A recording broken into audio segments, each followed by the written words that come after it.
Gamini D Silva পরিচর্যা করছেন, তবুও সিলেটের পিচে একদম গ্রিনিশ।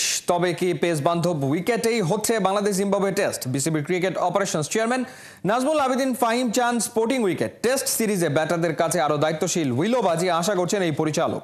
সৈফুল রূপকের রিপোর্ট। একই পিচ কোথায় ভাবছেন? নিউজিল্যান্ডের কোনো মাঠ? সিলেটে একদম গ্রিনিশ টপ, আউটফিল্ডের সাথে 22 গজ মিলেমিশে একাকার। সবুজের সমারোহ, পেসারদের জিভে জল আসা অবস্থা। এমন উইকেটে কি হবে বাংলাদেশ জিম্বাবুয়ের প্রথম টেস্ট? ঘরের পিচ মানেই হাতের তালুর মতো চেনা, অথচ সাম্প্রতিক সময়ে টাইগাররাই বুঝে উঠছে না। গেল বছর নিজ ডেরায় 4 টেস্টে অসহায় আত্মসমর্পণ। তাই তো ম্যাচের দুদিন আগে থেকেই শুধু কোচ ক্যাপ্টেন নয়, প্রধান নির্বাচক গাজী আশরাফ লিপু এবং cricket operations chairman Nazmul Abedin ফাহিমের যত দুশ্চিন্তা সিলেটের পিচ নিয়েই। আমাদের কন্ডিশনে বিদেশিরা খুব ইজি ফিল করতো না, বিশেষ করে স্পিনে আমাদের উইকেটে ওরা কমফোর্টেবল ফিল করতো না। বাট ওই জিনিসটা বোধহয় এখন আর নেই। প্রত্যেক দেশই এখন স্পিনে ব্যাটিং করতে পারে, প্রত্যেক দেশেই ভালো স্পিনার আছে। সো ওই অ্যাডভান্টেজটা নেওয়ার সুযোগ কিন্তু এখন অ্যাকচুয়ালি নেই।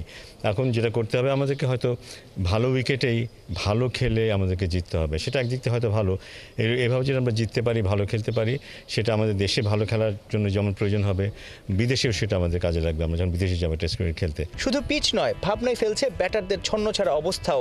বিশেষ করে লাল বলে জয়, জাকির, সাদমানরা বড্ড অধারাবাহিক।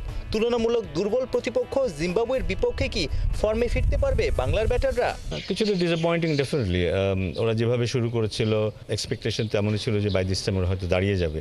বাট অনেক সময় কারো সময় লাগে এবং সময়টা দিতে হয়। আমরা দেখেছি কারো ক্ষেত্রে কিন্তু সময় দেওয়ার পর আমরা দেখেছি সেটা ইতিবাচক রেজাল্ট এসছে। আমাদের দেশে আনফর্চুনেটলি আমরা যথেষ্ট পরিণত খেলোয়াড়দেরকে কিন্তু জাতীয় দলে নিয়ে আসতে পারি না।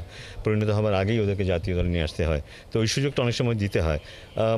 অনেক সময় কারো ব্যাপারে এমনটা দাঁড়ায়, ব্যাপারটা ফেল করলেও ভেতরে আপনার গাট ফিলিং বলবে যে না, ওর মধ্যে এখনও সেই জিনিসটা আছে, ও হয়তো পারবে। অনেকের ব্যাপারে আবার সেই গাট ফিলিংটা কাজ করে না, হয়তো কিছুদিন খেলার পরে বোঝা যায় না ওকে দিয়ে হবে না। সো আমার মানে যাদের ব্যাপারে গাট ফিলিংটা সেরকম হয় যে হ্যাঁ ওদেরকে দিয়ে হবে, আমার মনে ওদেরকে সুযোগ দেওয়ার প্রয়োজন, কোনো এক সময় ওদের দাঁড়িয়ে যেতে পারে। জিম্বাবুয়ের বিপক্ষে একচেটিয়া দাপট দেখতে চায় বিসিবি। রিশাদ হোসেন ঠিক যেমন দাপট দেখাচ্ছেন পিএসএলে, পরপর 2 ম্যাচে 3টা করে উইকেট। ক্রিকেট অপারেশনস চেয়ারম্যান বড় স্বপ্নই দেখছেন এই লেগ স্পিনিং অলরাউন্ডারকে নিয়ে। ওর সাথে কালকে কথা হয়েছে এবং ও খুব ফোকাসড আছে। ভালো রেজাল্ট করাটা খুব জরুরি। শুরুতেই ও ভালো খেলেছে, ওটা ওকে কনফিডেন্স দেবে, দলে ওর জায়গাটা একটু শক্ত করবে, যেটা ওর জন্য খুব জরুরি ছিল। ইয়াং একজন খেলোয়াড় এবং খুব বেশি অভিজ্ঞ না, বাইরেভাবে খেলার অভিজ্ঞতা নেই। সো আমি আশা করবো যে এটাকে দারুণভাবে কাজে লাগবে। ও যখন ফেরত আসবে আমরা অন্য এক রিশাদকে পাবো এবং আরও পরিণত এক রিশাদকে হয়তো আমরা পাবো।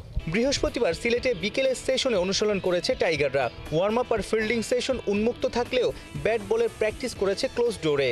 অর্থাৎ জিম্বাবুয়েকে পর্যুদস্ত করার রণকৌশল মিডিয়ার সামনে সাজাতে আগ্রহী নয় টিম বাংলাদেশ। সাইফুল রূপক, ৭১, সিলেট।